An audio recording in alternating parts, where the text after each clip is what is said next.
And welcome to the Diablo podcast, your home for Diablo diehards, tryhards, casual, and hardcore alike. I am your host, Zev, and I am joined by one of my co-hosts, Nerdwords. Hello. And, well, we lost one half of the Westmarch workshop, but we did gain the other half. We're joined today by Steven Stewart, best known as Leviathan. Oh, hi. Figured I'd do it for him. Yeah. Perfect. Um, and so, listener, viewer, if you're wondering, why do we have Leviathan here? It's been so long. Well, Leviathan, since we last talked, what have you been doing? Since we last talked, I think I was on an entirely different team. Like it's been a hot minute. So yeah, I jumped over to the Diablo 4 team last summer, like right after release, basically, and started onboarding and figuring out the crazy world of that. I then moved to California, out here now, in September, and that was sort of the beginning of getting recruited by Bjorn, who I think a lot of you are now getting familiar with. Bjorn Mikkelsen, one of our class designers, to work on the Spiritborn. He was looking for someone else to kind of collab with and bring, design mind into that space, because it's a brand new class, never before seen in the Diablo universe. So we needed a lot of fresh ideas to fill out, the kit and what class mechanic might look like, what ultimates could look like for the class. And so that has been my journey for the last half year plus, basically. So let's refresh just a little bit on your journey, right? We make mention of you on this podcast all the time. And by the way, Leviathan, we are recording this. It is July 21st. Yes. That is just for you. But if somebody had been not as keyed into Diablo streaming and all that, like, how did you get to where you are right now, helping create the first new Diablo class since the Crusader? Yeah, it's been a wild ride, man. I started out started out with Diablo back in the Diablo 2 days in high school. Before the podcast, we were just reflecting on early internet friends, and that was where I met some of the first people that I played games with, because that was like really my first online experience was Diablo 2, hopping into cow levels with people and just trying to get like a level 99 sorceress going so I could magic find all day every day. And then fast forward a little bit, graduated college and Diablo 3 was on the horizon. I had really checked out of PC gaming and stuff. I was, in college, you're doing like a lot of like party games, Rock Band and Guitar Hero, Smash Brothers, Melee, all that. I was like, oh, Diablo, I used to play that. So D3 comes out, long story short, really started to enjoy the community side of that, hopping into forums and just seeing like what people were pushing for the pinnacle of the Barbarian and Demon Hunter, because those are my classes back then. And as we got to Reaper of Souls and the game really started to kind of grow this life of its own, get greater rifts and seasons and whatnot, I was like, oh, I've seen like streams, I've done some podcasts, like I kind of want to just go into that space fully. And so I started to do my own streams, started to YouTube videos, still do podcasts. And you mentioned Westmarch Workshop. Archon and Nineball were the original proprietors of that right around when Reaper of Souls came out. And I just wanted to be a part of it. I wanted to hop into as many spaces as I could. And Nineball was gracious enough to kind of get me in there with him and Archon. And eventually he and I took that over. And, the snowball just keeps rolling, right? Like I did more streams, got more close to Nevelistis, community manager back then. So I was able to do like some BlizzCon opportunities, stream at BlizzCon, which was like a bucket list thing. And I think, there is this sort of saying of like, it's not, who you are, it's who you know and stuff. Like that does matter to some degree, like being able to go to BlizzCons and make those connections with the developers, showcase that passion for the game. I met Wyatt a couple of times at BlizzCons and just really hashed out like thoughts for the future of D3, and Immortal was coming up as well too. And that was sort of my foot in the door. Wyatt really looks out for people. He's so gracious with his time in terms of just like wanting to support people on their journeys, whatever he can do to help. And so, I was probably tweeting something in the middle of COVID about being miserable at work and not wanting to do this anymore. I work in the legal field at that time. And he just sent me a DM out of the blue. It was like, hey, I know you didn't go to school for game design or anything like that, but like take this design test. Let's just see how you do. And that was, sort of the beginning of the end of getting into Blizzard, which is just unreal. Because I had applied many times prior to that and never even got an interview or anything. So it was kind of cool to see the growth of just being a genuine person in that space and loving Diablo turn into a great opportunity. And here you are. Right. I think I like the journey too for anybody who's listening, who is like wanting to follow in your footsteps. It's very attainable, right? It's not like, I don't think you did something like, I don't want to, I'm going to preface, I'm not going to crap on your accomplishments because they're amazing. But like, there weren't any barriers like an Ivy League education. There weren't any barriers like having a vast trust fund or something like that. It was strictly on what you were doing along the way and the people that you met. And that's awesome. I think everybody can and should do that, like channeling your energy into creative pursuits that have led to your success. And we're 100%. happy to see Yeah. it. One of the things that sometimes I talk to my girlfriend about, like speaking opportunities and stuff, like going to high schools or whatever. I haven't really done that yet. I did like one little offhand thing. And the thing I try to impress to people, especially if they're before, getting into a career path or whatever, right, is like the little things you do on the side can matter a great deal. Like for me, gaming was sort of that escape from work. I would work all day, 9 to 5. And I would come home and I would play Diablo 3 and I would stream with whatever available hours I had.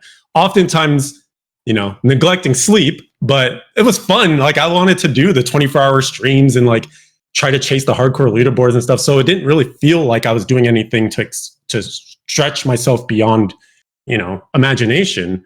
But just those little moments do add up. And I think if you chase your passion, or if you at least like give yourself the opportunity to take your passion to whatever level that you can potentially get to with it, like that can turn into a road if that's what you ultimately want, of like getting into your dream job, or like at least putting yourself in the right opportunities to try. It's awesome. And I mean, it's great to see you succeeding. It's great to see you, obviously you were doing great work over on Immortal, but then for you to come into the mainline Diablo series, and we've talked about this, I was so stoked for you. And then to find out what you actually got to do. So let's talk about that. You come into Diablo 4, right? And you get to work on a team that's in charge of making a new class. Um, how much pressure is that? It's not. I think it's kind of one of those things. If you stop to think about it, you're like, wait, what are we doing? Like, this is going to be a major footprint in the history of the franchise, right? Like, I think Brent was talking about like when we do Diablo 10, right? Like, is there going to be somebody who's like, they better bring back the Spiritborn? Like, this could be the sort of thing where, as beloved as Necro and Paladin are and stuff, like maybe the Spiritborn gets that level. So it's kind of awe-inspiring to have that opportunity to maybe affect someone's life where they become a Spiritborn main, and they're theming their channel around it and stuff. Like I used to do with Demon Hunter and whatnot. Like that is kind of crazy to think about. But the day-to-day is like no pressure, right? You're surrounded by people who are just super enthusiastic about making cool stuff.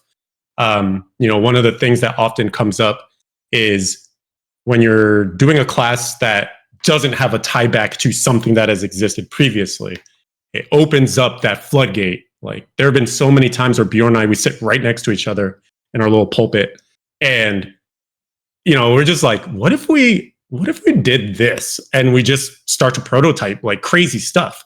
And half the time it doesn't get into the game, right? Like Bjorn talked about like making like 60 something skills, and you've seen the kit now, it's not 60 skills. So like you just get to imagine a world that isn't confined by, oh, you must do shield throw or blessed hammer because that is what people are expecting. Like, it's kind of cool to have that crazy freedom to just let stuff fly.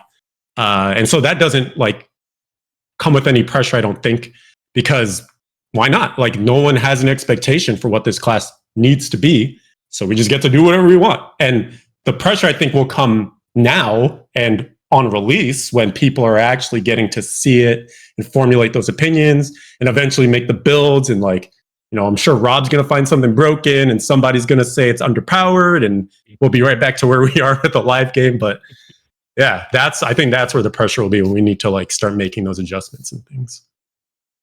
Now, if you can't answer this, obviously don't. Just thinking about that, because you talked about like Rob breaking something, and this is kind of peering behind the veil.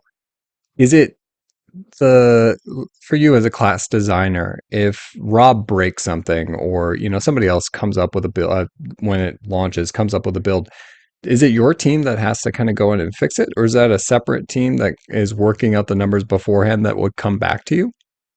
Good question. So yeah, as you've probably heard, there are so many teams at Blizzard for Diablo 4. It gets a little confusing on the outside looking in, but the ideal expression of it is that there is sort of this like larger team that handles like systems, balance, the live game, class design. We all sit relatively close to each other, but we all have those like niche concerns when it comes to the game.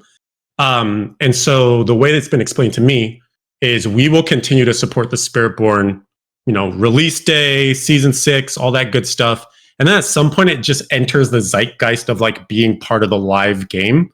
And then the live team is responsible for, oh yeah, we're going to make updates to Spiritborn to like, if it's out of line in any which way, right? Like too strong, too weak, then they'll be the ones who are kind of having all the numbers, in view. And so they can make the best decisions to like make sure stuff is trying to be interbalanced between the different classes. But then all along the process of making this class, we've been like fine-tuned in touch with the balance team and saying like, oh yeah, you've made tempering and masterworking. These are our ideas for it for the Spiritborn. Does that line up with like what you might expect or potentially updates you might make to it? And then, okay, let's throw these onto items. Have we messed up the balance that you previously had before we even had to consider tempering as, a reality for Spiritborn? And so it's just this constant process of like refining. Like I think of it as almost like having that, slate of marble or whatever, and you're just chipping away until you get the statue out of it. Since you brought it up, because I'm just even more curious, like the behind the scenes part of it, tempering and aspects, all of those different pieces.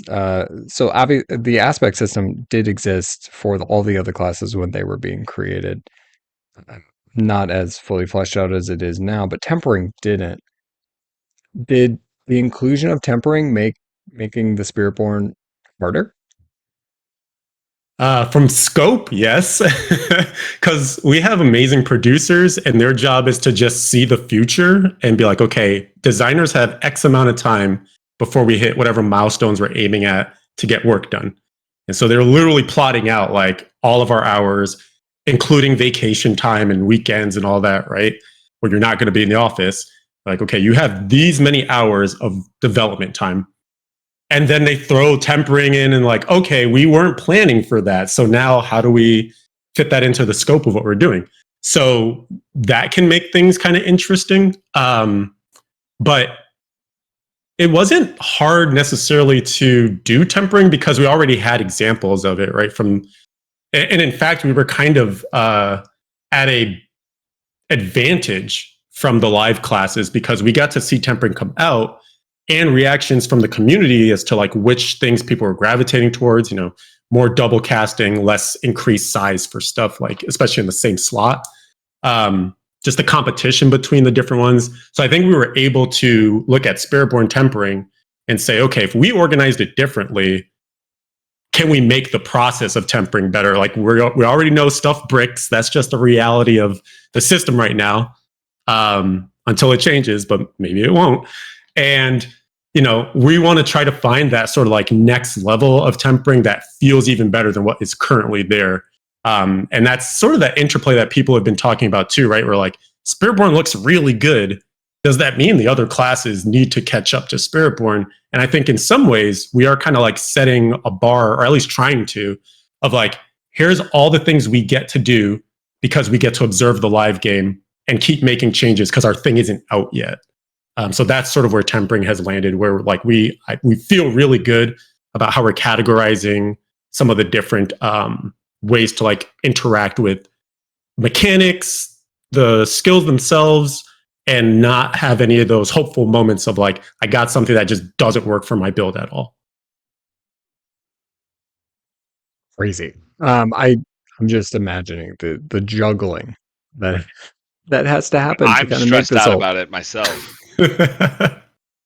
But I mean, you got to have your moment last Thursday, and you got to see the reaction. And we should preface that you got to see reaction a little bit earlier than that. You got to see reaction a week prior, as the press came in on I think it was Wednesday or Thursday, and then like the Thursday, content creators came in on Friday. So you got a chance to see people hands on with the class. What's been your reaction, kind of taking it all in? I know because we've been talking before. You were getting caught up on a bunch of people's reactions, but what's it been like to see everybody experience something you've created? It's been surreal. It's the only word I can like reliably come back to. Just because I've seen it so like every day I just go to work and it's on my screen, right? And it's like all these gray boxes and stuff, and like it's not quite real yet. But to see us like carve out that build so that people can demo it and have it in the world of Nahantu, right? And like running around with the monsters and stuff, like it looked real. It was like, this is a product. Like it's good to go. Like you could play it right now. And I'm sure people want to. I want to. Like I want Spiritborn like season 5. Yes. Drooling over here. Right? So that I think is just the coolest part of like just seeing it in people's hands. And also like it's always wild to watch how people play Diablo 4. I kind of equate it to like watching someone use Microsoft Word or Excel, and they have different, shortcuts that you don't use, and you're like, wait, you can do that with that? Like there are some of those moments where I'm like, oh, people are really choosing to put like those two spirits together. Really interesting. Okay. So that was, fun stuff. We see some of that internally because we do have like these wide team play tests where it's not just class designers that kind of have that mode of thinking playing it, but, environmental artists who maybe aren't as keyed into how to make a build or whatever, seeing what they do with it has also been eye-opening at times as well. But yeah, man, it's nuts. I think one like specific story I'll give you is I found it so funny that the media on Thursday keyed in really heavily on the Centipede. They were like, are you sure about the Centipede? Like, that just seems weird. Like, they were not negative on it, but just very skeptical. And then on Friday with the content creators in the same sort of like setting, they're like, oh, Centipede is my favorite. It's so weird. It's so Diablo. Like, Super cool. Super cool. And it was wild to me to see those like very different modes of approach to it. And I think that's a good thing, right? Like if you aren't stirring people to have like strong opinions on either side, then you kind of just made a middling thing that maybe no one cares about. So it's cool to see like where people are like choosing their sides. And of course, Spirit Guardians kind of like ask you to do that in a way, right? Like it's like which one is going to be your favorite? Are you a Guardian? Are you a Gorilla main, or are you more of a Jaguar person? Yeah, those were fun conversations to have as we were reacting to the live stream. It was just like, oh, well, I think this is the spirit. Like, I think everybody on our panel had a different spirit that they were gravitating towards. I'm thinking Gorilla for hardcore. You can't tell me right or wrong, but I would assume it feels like it would be a good one. Now, let's dabble just a little bit. I'm going to talk about leaks, data mining. I'm not going to like bring it up, but I will say when I saw the leaked class name and some of the stuff, I was like, I just don't know. I just don't know about this class. But I'm happy to say I was totally wrong. Um, and that's why data mining and leaks are not super valid, because you get just a small picture, and then what was actually presented I'm concerned. Leviathan, I'm concerned. I main a druid, as you know, Mm-hmm. and I'm concerned that I may not anymore because the Spiritborn does look so good.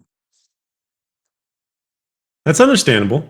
I want you to be a Spiritborn main, so I have no problems. But realistically, the Spiritborn has sort of been the main person on campus in terms of all the marketing that you've been seeing right lately.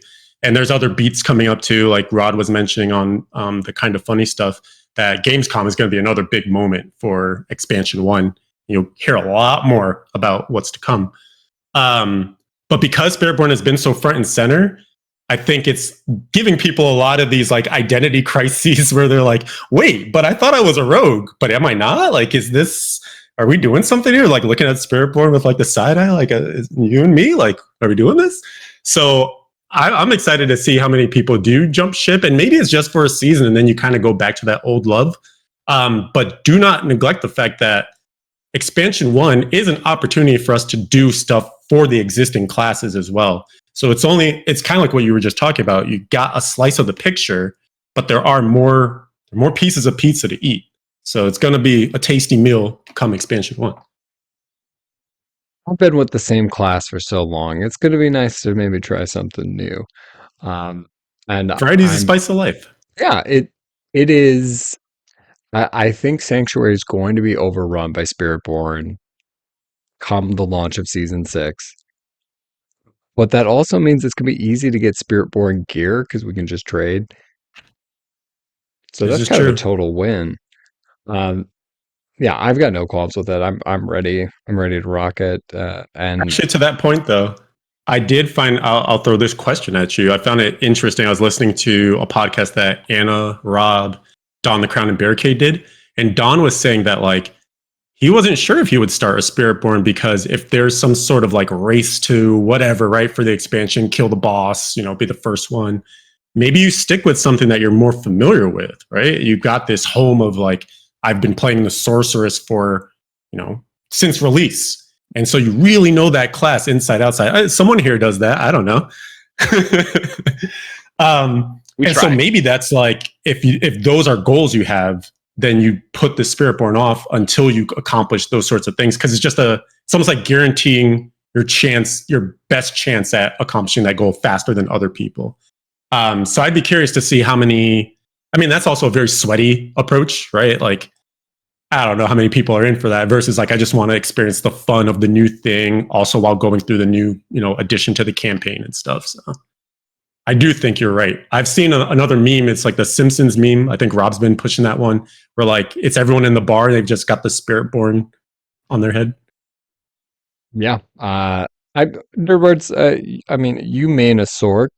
Was what you saw on Thursday enough to, I don't think, abandon your loyalty, but at least to make it an alt. Well, ironically, like while I do mostly play casters in every game, and I've played Sork since literally Diablo 1, and pretty much I've played everything a little bit, right? Like every season, my pattern is very like start Sork, burn, like just degenerate the whole season as much as I can, and then when you start hitting that min max where the upgrades are coming a little less, right? Your character's already like really kitted. I still continue to play that character, but I'll be like, oh, you know what? I'm gonna jump in and I'll roll another class. So like I did rogue first, and then went into because typically my secondary characters are rogues, rangers, like ranged or dexterity or agility based characters. So like that's why I'm fascinated by this because this treads on so many different like aspects of things I like with like just like the mysticalness of the Spiritborn in general, but then also like that glaive's fucking badass. Like it's so cool. I'm definitely gonna play Spiritborn when Vessel launches. I will play Sork first, and I will do all the story stuff because I must digest it as my sorceress. But yeah, I will be playing it probably the next day or probably later that day after I finish depending on how long it takes me to finish the content. Well, I'll count that as a victory. So we're gonna Vacation dig. time is booked, Xanth, is what I'm saying. Vacation time is Nice. booked. Let's We're good go. to go. as it should be. Um, so we'll dig into like all the skills and what have you in a moment. Um, but since you brought it up, it's on my mind. In the trailer, we got a shot at a quarterstaff. Quarterstaffs can block. They sure can. So I'm right that I'm as a hardcore player, a quarterstaff is going to be a good option, right? 100%. Yeah. I think your connection of Gorilla being the place of safety is a valid one. Like from what we've shown so far, there's a lot of protection in that kit, right? And that's sort of, I mean, the ultimate is called the protector. Like that is what the Gorilla is all about. And there are so many different ways to scale the defensives that you get.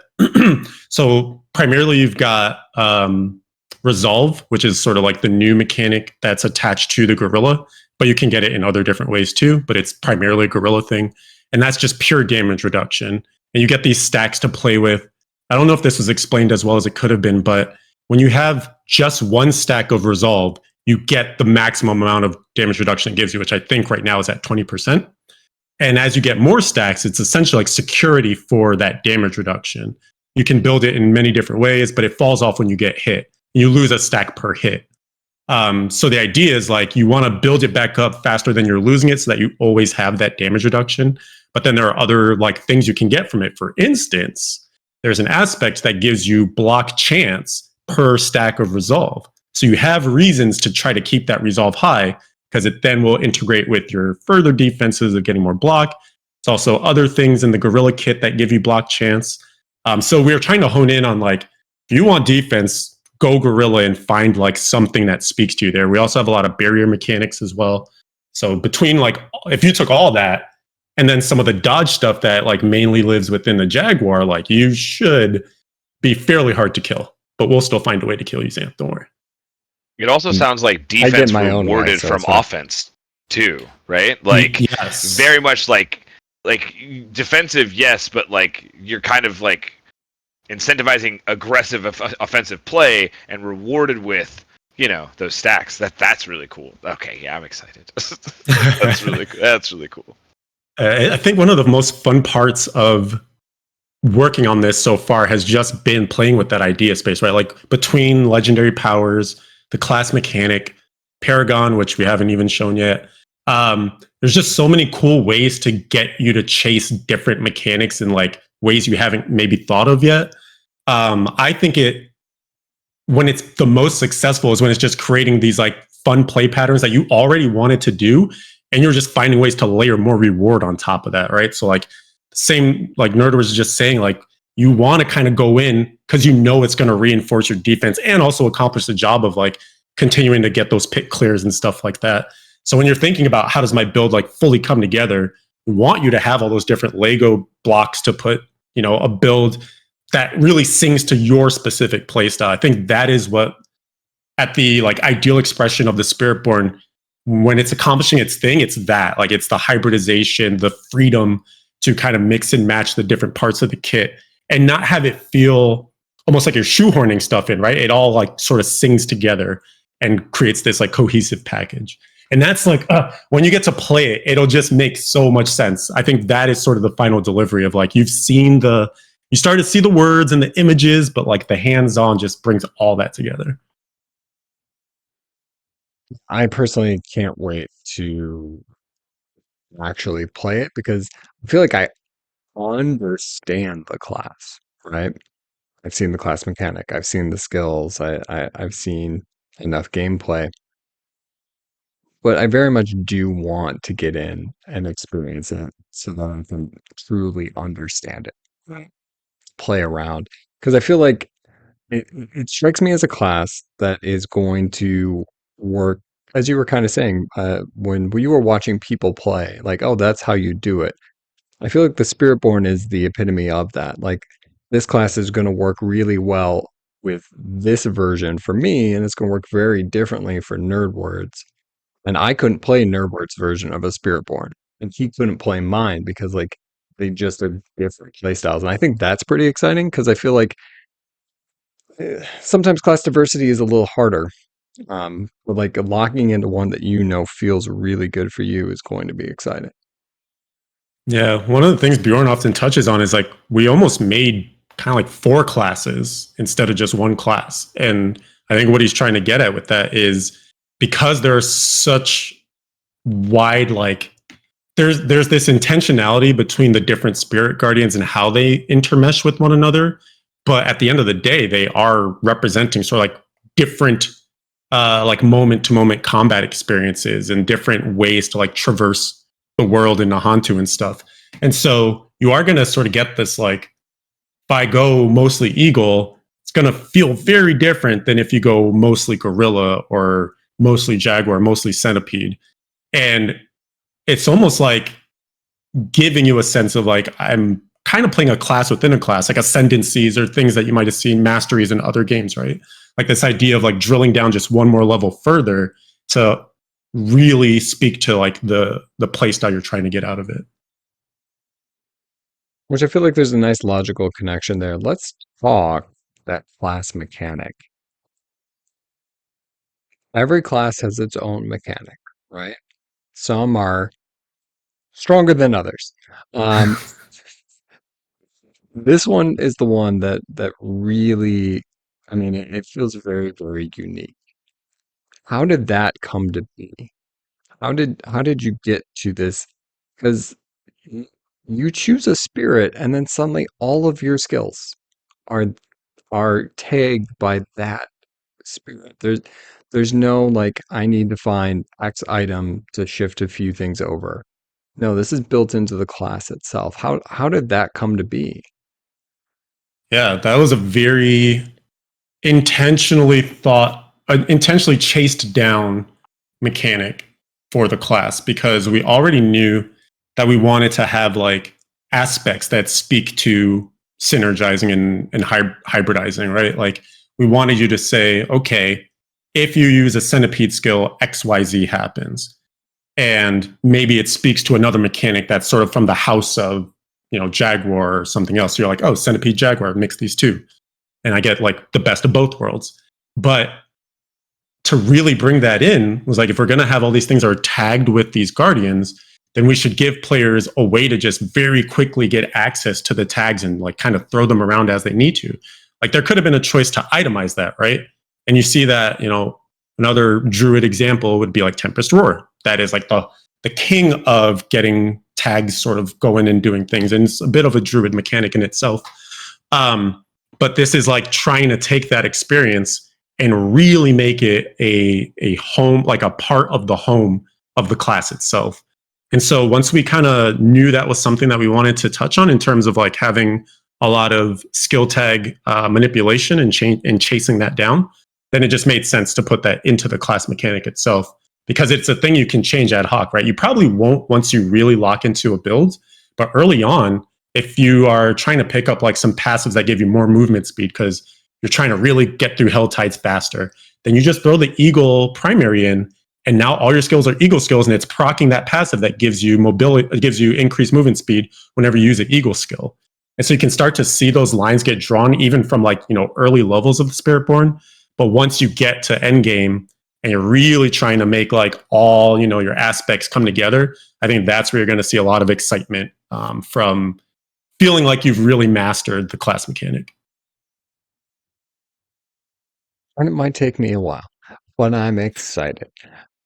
So let's jump into some skills. Let's talk Jaguar first. So we've at least on the Blizzard website, we've got Rake, we've got Ravager, we've got Rushing Claw, and we've got the Hunter.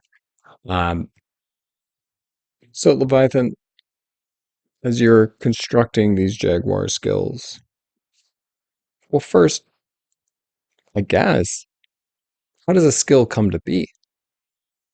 How do you decide, like, as we're looking at the Jaguar here, that Rake is a skill? Like, this is the skill that we need for this class because of X, Y, and Z. Mm. Um, it's pretty interesting. Like there's sort of two almost more high level approaches that you can kind of see from skills. If you look at the basics, and so we're talking for Jaguar, Thrash, Gorillas, I'm not gonna remember all the names because we just don't It's even not a refer to them by their quiz. names. We're not going to do Yeah. that. But what's going to get clipped out now is somebody's going to be like, class designer doesn't even know his own skills. Diablo 4 is Oh in trouble. goodness. No, it's not. Um, That's all flavor. It gets like, we're just like skill A, skill B, like we have the placeholders and stuff. But in any case, like just thinking about the basics, right? That's sort of where you see the beginning of like the martial arts influence of the Spiritborn. There's a lot of that 3-hit combo expression of some sort of mastery of using your hands, sometimes legs, elbows, things like that. So the Spiritborn is like thrown down. And then once you start to get into the core and looking at like Rake as an example, we wanted to have a way to like express the spirit guardians before you get to fully see them in the ultimate, right? Because when you think about how you progress down the tree, things start out basic and it's not like a lot of glitz and glamour to the skills themselves. But we knew like if the core is going to be this thing that people are repeatedly using, A, we don't want it to have too much visual noise because no one ever likes that. But then B, it's also a moment where you can kind of like surprise and delight players by saying, oh, I can kind of see the claw like coming through that swiping motion when you're doing Rake. Or, oh, I can see the gorilla's like arms like plunging into the ground to get that damage out from crushing hand. And so I think that's sort of how the kit kind of started to evolve is like, where do we want to express some of the fantasy of the class beyond just like payload shapes and, having different coverage and, the feathers being like a more mid-range casty thing versus like here's some more melee oriented skills. But we are thinking about that too, like the variety of the different ways that attacks come out. So whether it's going to be, a swipe in the front of you versus like that kind of overlapping interplay of the two circular things that come out from crushing hand and stuff. So like it's a mix and match of both of those things trying to satisfy making really cool skills. and what's your favorite of the Jaguars? Ravager is so good, and in fact, maybe too good. It's just like on the face of it, you're like, okay, it's just more damage, right? Because for those that don't know, Ravager is one of our new skills that we're trying. It's called an incarnate skill, and what that means is that it has a passive and an active application to it. And so passively, it just gives you minimum ferocity, which is a cool idea of like getting a amount of stacks that you cannot drop below. So it's kind of guaranteeing some kind of effect out of those stacks. And then when you activate it, you get extra hits. So it's sort of like the Jaguars thing is multi-hits, right? There's a lot of just that ferocious swiping, getting as many of those out as possible.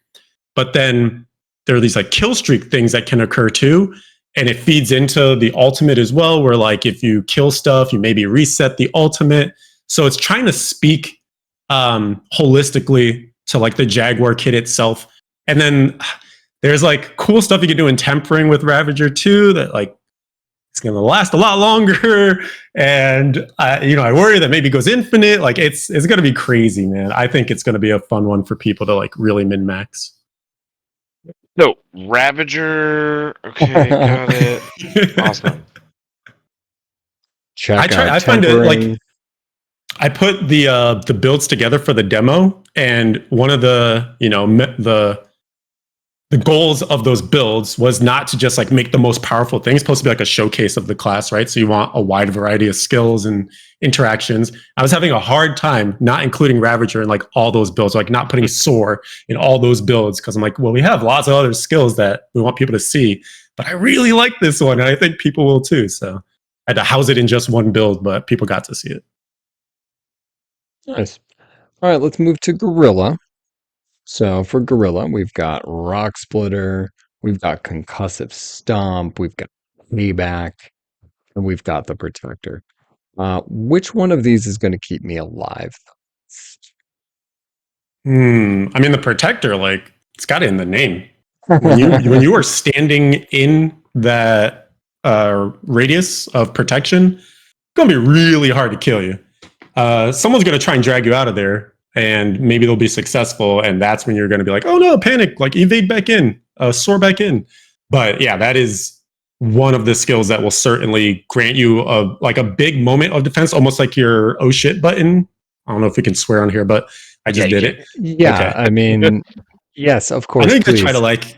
There's a limit. Hell damn fart. This- but yeah, I think that'll be that button that may be reserved for scary stuff. But I can also see like when I'm envisioning how a Spiritborn will play, especially at endgame, I'm thinking about when things slow down more and you're in the pit, for instance, and stuff is just way harder to kill. It's almost like setting up zones of battle, right? And so I can see like the Guardian sort of being where you say, okay, I'm going to vortex everything into the Guardian, or sorry, into the Protector, and this is where the fight will take shape, and I will have this innate defense barrier building up, everything keeping me alive while I try to mow them down before the next rotation of that. Since you brought it up, because I am curious now, um, Rod mentioned um, that the pit has been very helpful for class balancing and looking like, okay, as we could get everybody to do ideally this level of pit, then we know we're in the right direction. I'd assume, are you, as a group, are you taking the Spiritborn into the pit and seeing how it performs? And are you personally the one who's responsible for doing it? I've made, no one has said you must do this, but it is one of my missions because I know like the roasting that could happen if we have all these builds and we're saying like you can play your own way and there's so many different versions of this, and then like one build can only do like pit 140 or something, or 150 or whatever when balance is done, to both the Spiritborn and the pit itself. Like who knows what the average clear will be, right? But I want to have it as a litmus test for all the builds that I think are going to be potentially interesting or like really synergized and sing well in terms of endgame. I try to make sure that they are all clearing at least a certain tier of pit. And to me, that's like the bar of success. And also like thinking about how easy or hard that's occurring, even for builds that I'm like, maybe there's a bit of a fringe build or like one that needs more support. That also teases that out too, right? Because it would say like, oh yeah, the basic build for the Spiritborn is just cruising through stuff. Like you've seen the quarterstaff that we've got for the unique space. That is really strong. Like that build's fine. I'm not worried about that one. But like there are others where I'm like, okay, it's doing the same tier, but it's struggling because maybe the defenses aren't quite there. So like, do we end up compensating like, okay, lean into the fact that maybe this will be a build that's a bit less tanky, but it gets its damage out faster, or like, we just play with the different aspects and the numbers and stuff there. So at least each build kind of feels like it is delivering on sort of the promise of that build, whether you want to be sort of glass cannon and just, shooting a million feathers out as an eagle and killing stuff before it kills you, or like just tanking and thornsing everything down. Like there are going to be variances in how fast that stuff occurs for each build. But I do want to make sure that like there is like at least a similarity between a lot of those builds and pit tiers cleared and stuff. I just like to know that at some point you are at work just cruising through the pit, and that's your Just job. grinding. Like Just you, grinding. at the end of the week, they hand you money for doing that, It's a dream. It's true. right? Like there's a lot, and it is one thing that I feel like I can't say enough. That oftentimes we get raked over the coals a little bit. It's like, do the devs even play their own game?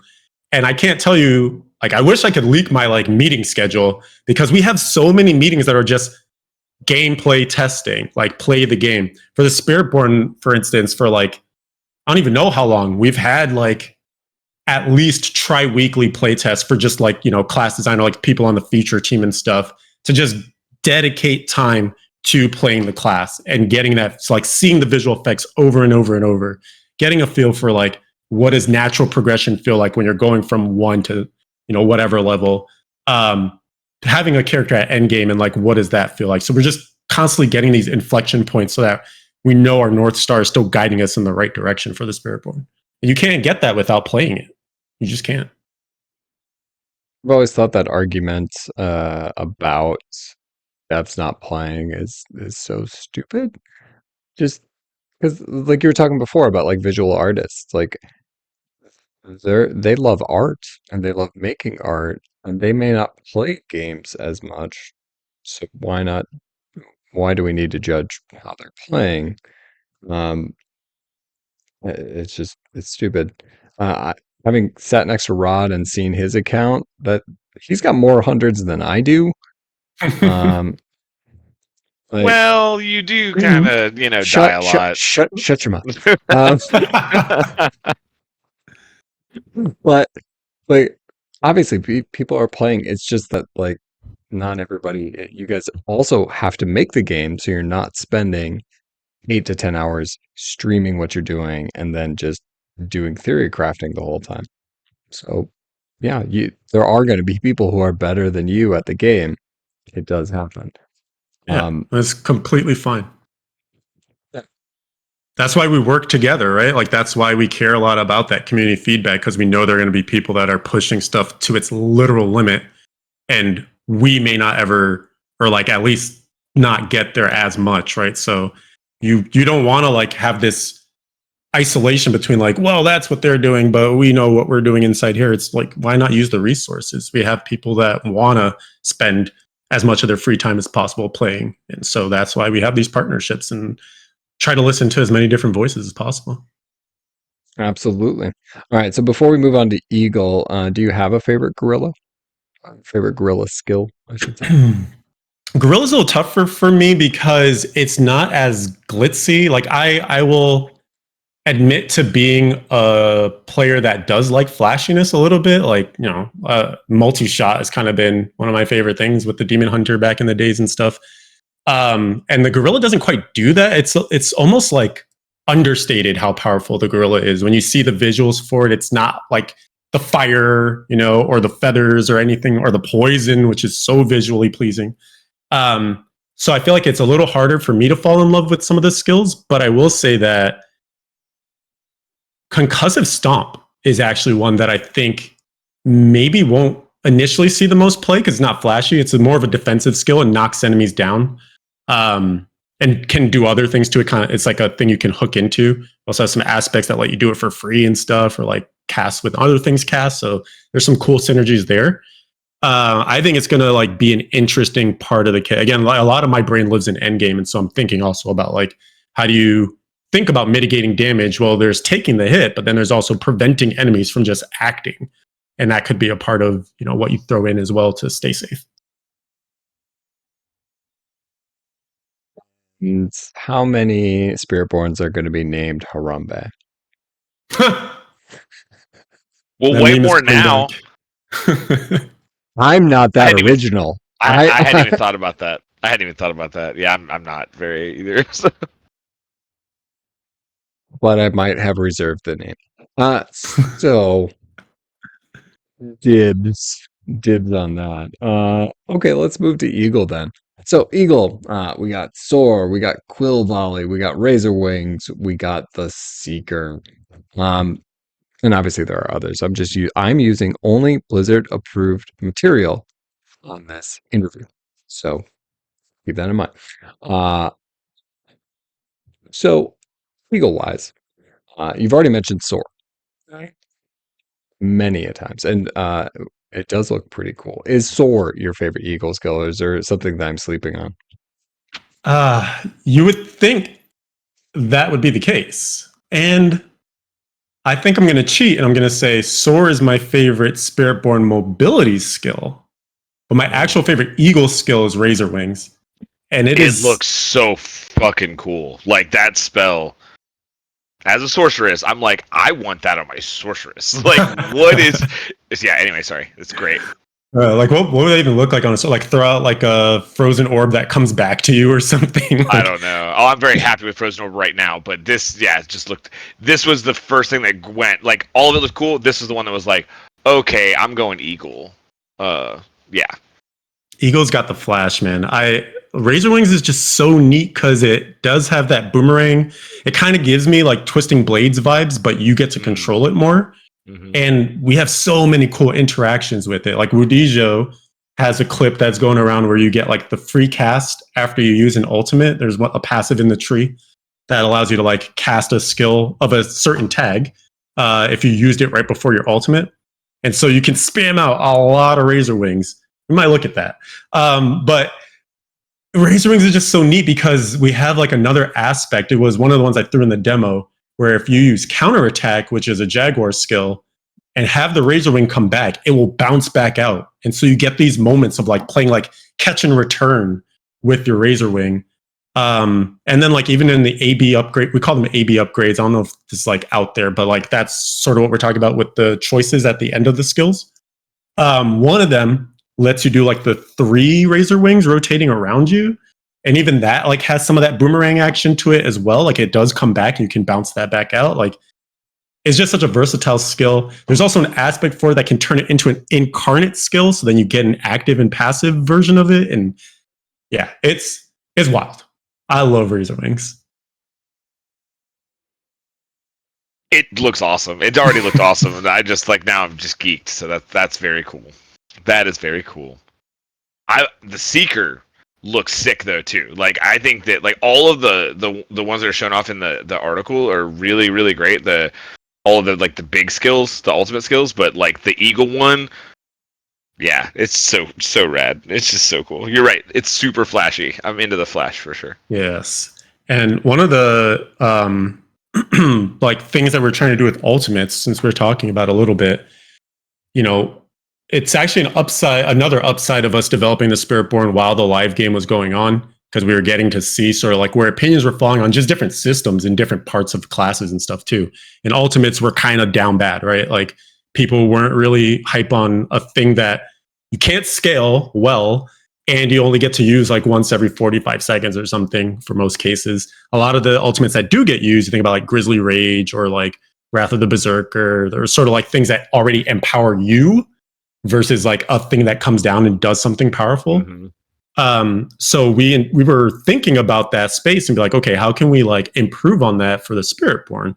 And there's many different facets that we're chasing down for ultimates, but one of them is this idea of like, what about just more access to the ultimate more times? So like using charges as a system, it brought up to mind for me because the Eagle is one that does that. You can get 3 charges of the Eagle. And so you're just dropping down zones of like, you know, control and destruction and vulnerable. Like it's going to be a really fun play style, I think, when people are like finding out really cool ways to get it going. I hadn't even realized it had charges. Yeah, wow. Okay. Yeah, that's super cool. It reminds me, honestly, like my brain's been in a lot of D&D lately. It reminds me of Glyph of Warding from a cleric. Like it reminds me of like, because it almost looks like there's like runes on the ground when it hits, or as it like starts to build before, like, you know, the takeoff. It's very, very cool. Also, lightning is cool, so you know. Yes. Yeah, I'm glad you touched on the runes too. That was something that VFX put in, I think, on like their second pass of ultimates, just to like the detail. Yeah. The gorilla one has it. I mean, they all kind of have it, but man, the eagle one, the way it fizzles in, and it's just awesome animation. I like that you brought up the ultimates and the usability therein. You know, I'm thinking of almost every character I play. When I get down to that level, most of the time it's like I'd rather spend my points elsewhere because I'm not going to use that ultimate that often, and I could probably get more bang for my buck with X, Y, and Z.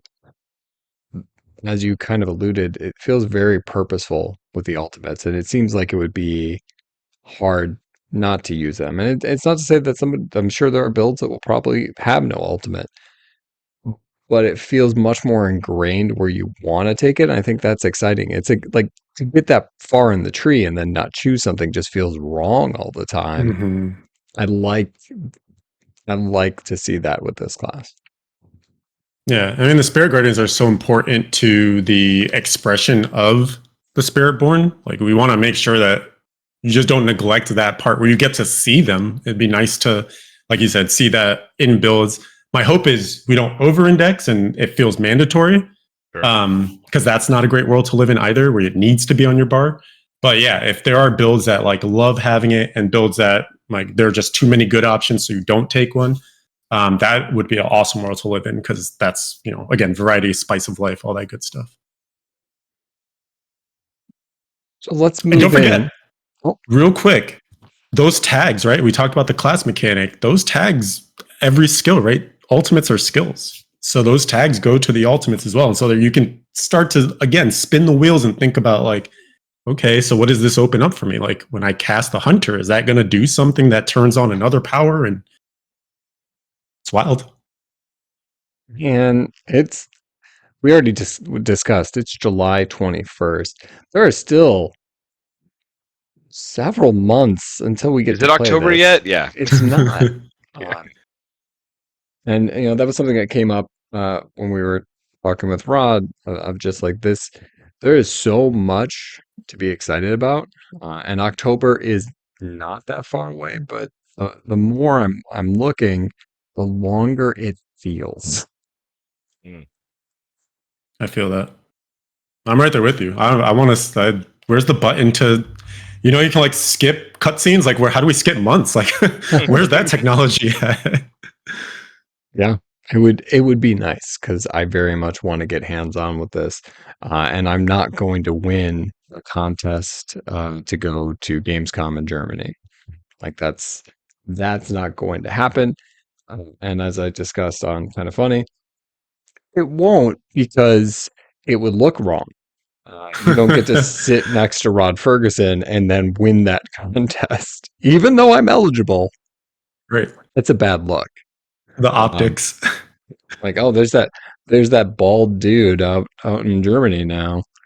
Uh, that doesn't seem right. Okay, let's talk Centipede. So this is one. I mean, I when I was talking on stream, I'm not a huge fan of bugs. Ugh. But I am a huge fan of dot damage. I like doing damage over time. Um, now, correct me if I'm wrong, but damage over time in base D4, there aren't that many sources. I mean, We've burning, got right? we got shadow damage over time in the necro. You've got burning, which is mostly housed in Sork. Poison, which is like a couple different places, druid, rogue. I think that Blizzard might be actually it. counts as damage over time as well. Yeah, Blizzard's a little different that way. But yeah, I think those are like the main ones so far. So far. From what I saw with Centipede, it looked like dots were doing better than what I had seen. Is that a conversation that happens with the construction of the Centipede of like, hey, if we're going to do a dot base class, let's make sure it's super effective? Yes, I think one of the conversations I've had with Bjorn over time has been if we have dots existing in the game, like what are the strong points and the weak points of just how classes, utilize. Oh, bleed. How do we forget bleed? Oh yeah. How do we think about that? And that just came to mind because bleed is like really prevalent in the meta right now with barbarians, right? And so one of the things that it's kind of been fascinating looking at all the combinatorics of how the skills will come like together and into each other's paths and stuff, and trying to root out instances that are like deharmonizing or like there's a word for that, like they don't sing well together. And so dots don't crit, right? You don't really want to use critical strike stuff when it comes to dots because dots don't crit. But Eagle is like the house of critical strikes. And we want to think about like, okay, if people do mix those things together, like what do we do with that? Like we should support it somehow. So that's when you get like the key passive for that speaks to sort of some synergies there. I think it's called noxious something, resonance maybe. But it makes it so that when you crit on an enemy that's poisoned, it does like a crazy splash of poison. And so it's just another way for you to think about like, how can my dots benefit me in mechanics that often don't speak to each other, but also in a way that like dots haven't really dealt damage yet. Like there is some proliferation stuff. You could think about rabies and things like that. But I think that's like really a big part of the Spiritborn kit is the idea of like, I poison something. And because I've done that, either a new source of poisoning is born out of that and goes and swirls around where that's a pestilent swarm, touch of death, gives you that ability to sort of like have poisoning kind of going with you as you're moving from, pack to pack. So we like that idea, I think, primarily of just having like these sources of poison and just spreading that and keeping that going. One of the lore points of Centipede is this idea of like, balance and killing stuff and rejuvenating yourself and just keeping that cycle going. And so that's sort of the gameplay hook that we're looking at there as well. And yet again, what is your favorite Centipede skill? So I'm gonna cheat again. This guy's just cheating all the time. Why doesn't Blizzard ban him? And I'm actually gonna say Pestilent Swarms, which is not a skill. It's a sub power that lives in some skills. And you can think about it like crackling energy, blood orbs. Those are like what we call sub powers, things that kind of come from other mechanics. And you can like key into them and do different things with them. So Pestilent Swarms on the Spiritborn are really cool. There's a number of ways to get them to occur, mostly in the aspect space, but I think on the tree, there's also one of our skills that has an A/B choice. Again, like, one of the options that you have for your skills that creates a Pestilent Swarm. And when I was first starting to put builds together, I was like, these are going to be good builds, like quote unquote good builds. The very first thing I chased down was like, how do I make the ultimate Pestilent Swarm build? And with all the different things that we have hooking into it, because there's the way that we manipulate Pestilent Swarms is sort of like looking at their, how would I label it? Like their mechanics of how they kind of exist when they're out. So whether that's orbiting around you or orbiting and kind of going out from you as a source, or just wandering around and trying to like find things, you can also just take all those things and it just like orbits forever, kind of gives like Blessed Hammer vibes. So I'm like, maybe we did do the Paladin, but I'm just kidding.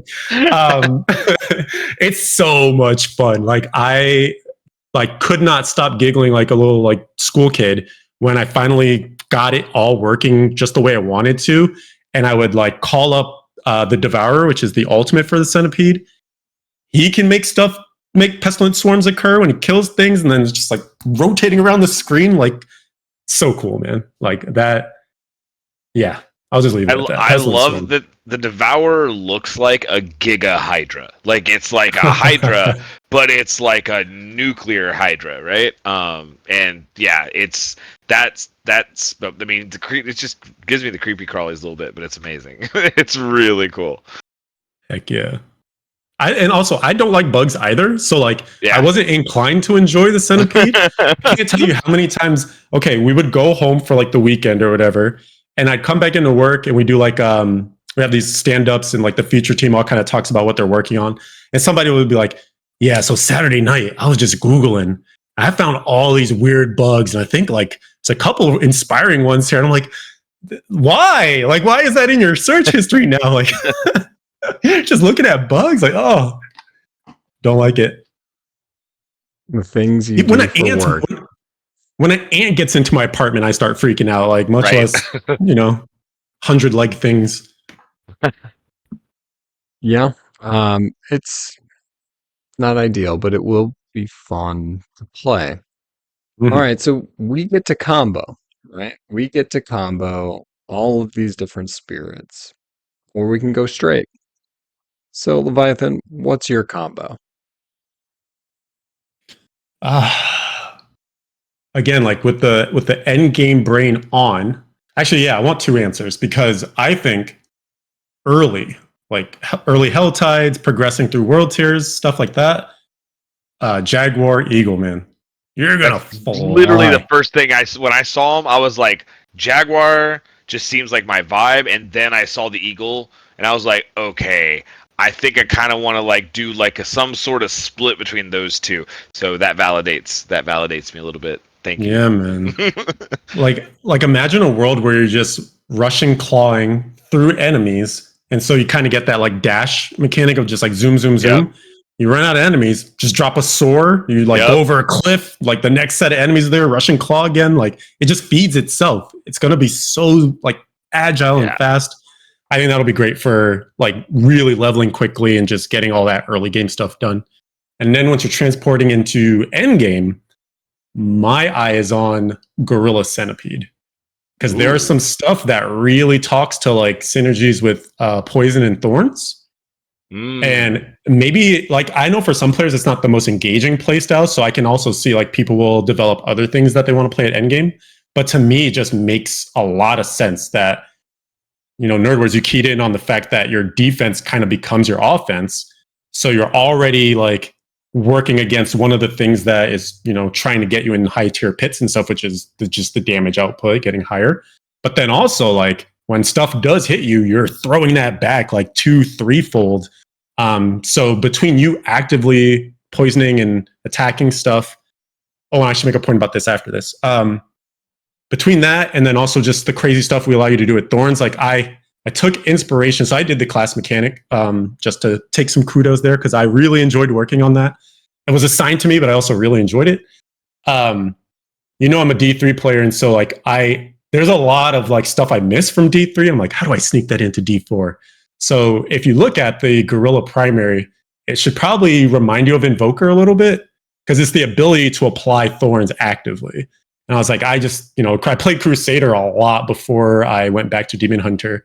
And that was just one of the jams for me, was just getting in there and doing crazy amounts of Thorns and not waiting to get hit.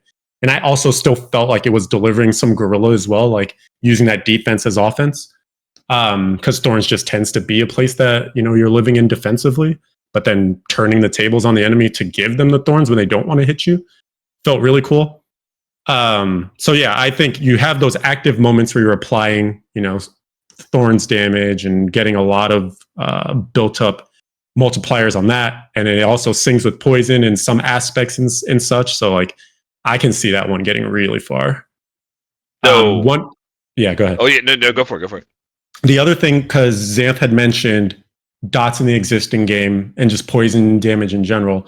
One thing to note is the Spiritborn has the ability now to do direct poison damage, which I don't think exists in other classes. I could be wrong on that because I don't have an encyclopedic memory of the game. I'm sorry. But Stinger is a direct damage skill, but it deals poison damage. And so that's also a way for us to make poison like kind of elevate itself in ways that maybe aren't as relevant in the current game. So who wins? Thorns Barb or Gorilla Centipede? Like against each other in like the Fields of Hatred. Like, because I'll tell you right now, one of the most embarrassing things happened to me, and I mentioned it a couple podcasts ago, where I walked out and there was a barb just sitting there, and I was like, oh yeah, this is easy. I'm a Swork. I don't get to take down barbs very often in PvP because, you know, they kind of murder me in my face a lot. So when I get a good fight, but when a barb's just gonna sit there, and I threw an orb because I'm loving Frozen Orb right now, and immediately just one shot myself through every shield because he was a Thorns barb that was just trolling. It was hilarious. I felt bad, but it was hilarious. But immediately I'm thinking, like, imagine that barb comes up against, right, a Spiritborn that's a Gorilla Centipede Spiritborn with the Thorns and the life, all the. Who wins? Okay, so I haven't thought this scenario out yet, but I love this, like, celebrity deathmatch kind of thing going. I would suggest you take Toxic Skin, which is the incarnate skill for Centipede, and it makes it so that when enemies hit you, they get poisoned. And so that allows you to avoid hitting a Thorns barb, and it will turn on all the synergies with like them being poisoned and like taking Thorns damage and stuff. So that might be, you just have to survive that initial hit from the barb. Yeah. If you can survive that, then if you got sword, you're just zipping around and getting away, right? You're just soaring away. Yeah, there you go. I mean, if you could fit that in there too somewhere. Yeah. Sure, that's nice and all, but it's a barbarian. It's going to win because it's a barbarian. I'm kidding. I've seen what season 5 is going to be. Get wrecked, barbs. No, they're still going to be fine. They're still going to be fine. They're still going to be a great class. And everything will be okay because they always are. Somehow, some way. Yeah, they always find a way. Maybe I do like your logic, our words though. Maybe it's the Spiritborn that rises up to defeat. Finally takes the crown. No, for sure.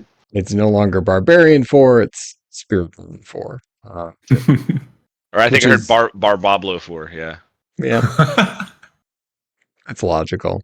It's very logical. Uh, okay, so we've covered all of those. I'd like to hear. So I was going to talk. I was going to say like, hey, I think Gorilla Centipede is where I might go. If is that going to be good? Nice. But the fact that you said it, I'm locked in. That's where I'm going to go. I felt like for hardcore, like, hey, tanky, but then like dot damage, so I can be tanky while you're dying all around me. I'm okay with that. Yeah. That's my logic for now. Um, Basically, Levi, you've validated both of us this evening. mhm. So thank you. Mission accomplished. The job here is done. Now we just need to get those damn shirts. So Yeah. Uh, Oh, quick plug, right? Like the gear store is updated, by the way. I was looking, I think it was, geez, my days all running together. The live stream happened on Thursday, and I was looking at the shirts that they had on stage, and I was like, I haven't seen those yet. Where did they get those? Are those exclusive? They're on the store. So there's like a glow in the dark one. I did order one actually. So Nice. it was a birthday present. I might have ordered a couple myself.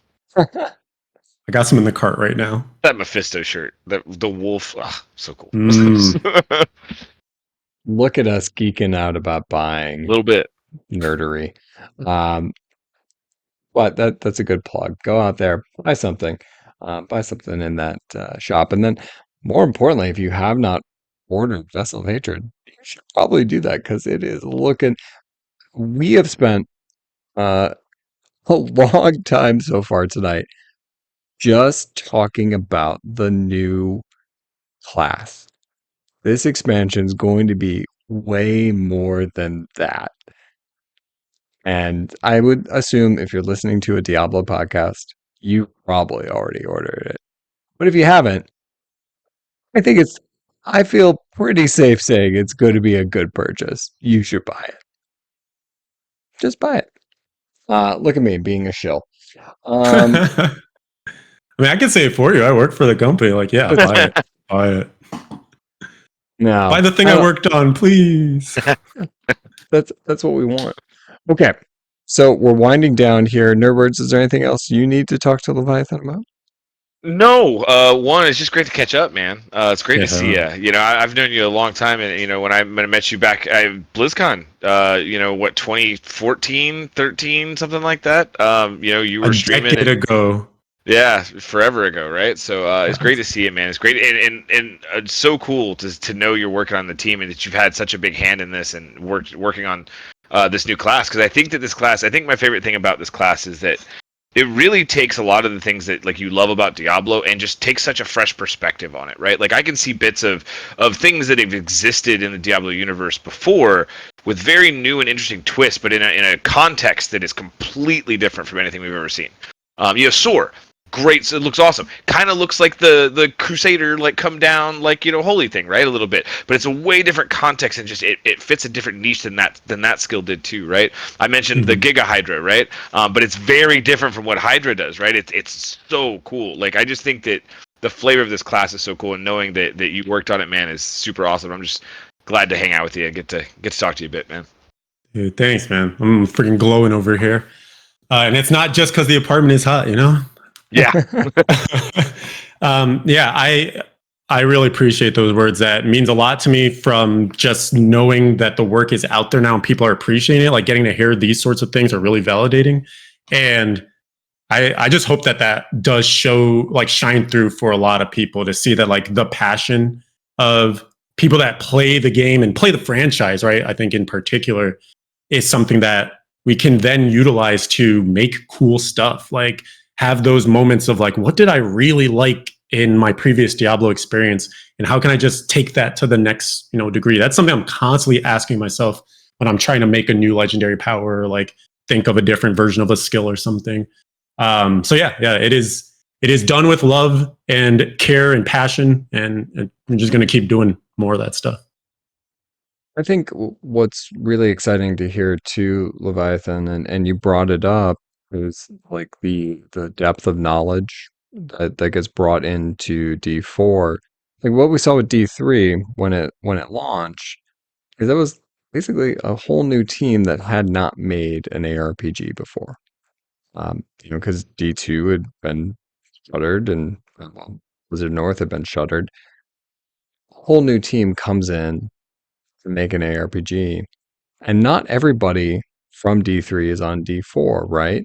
So being able to like take that knowledge, to take those bits and pieces of your ARPG experience and then apply them to this one, I think makes it a better game. I think like that was what made um, the original Diablo to Diablo 2, the version it was, because they took all the things that worked and they were able to scrap the stuff, and they didn't have to start fresh. And I think like what we're seeing now with Vessel of Hatred is something like that, where you know the team has been together for a little while now. They've made some mistakes, but everything's been getting better and better and better. And this expansion feels like it's that culmination. And then more down the road, like I like the fact that ideally you guys are all together for a lot longer to continue that iteration and to continue making it much better. So that is exciting, and obviously it's super exciting to see you out there making things happen. Yeah, man. Dream come true, honestly. Um, one, like you guys are kind of mirroring some thoughts together that I've heard conversations of when I'm just like in the office working, is this idea of like being inspired by not only the games that have come before, even just like playing other games. Like there are so many gamers on the team that just like you ask them like, what'd you do this weekend? And they're like in their 15th game of the year that they've played. I was like, how do you find the time? Like it's crazy. Um, there is this like desire and hunger to continually think about like what can we be inspired by, but then like just not stop there, right? Like it's one thing to just take previous existing stuff and update it so it fits in D4 or whatever, but like to evolve further from there, or like exactly like examples Nerd was talking about, like with SOAR and stuff, like being able to give that a life that feels like it exists specifically for the Spiritborn, even though you can see like glimmers of past inspiration there. Like it's those moments where I feel like everything is the machine is just like humming along beautifully, because you get those like homages to the past, and like if you've been in the franchise you get to like make those connections. But even for new players, we're just giving you a cool thing to do, like, and get excited about. So I think there's a lot of double duty there that feels really good. Absolutely. Well, hopefully we get to chat soon because there's a lot happening. And I want to pick your brain about all of it once we get the opportunity to again. But until then, let's close it out as we always do with a moo, moo, moo. Moo moo moo. There is no cal level. If you're in a Blizzard, you are Blizzard sanctioned. You have to say that. I know.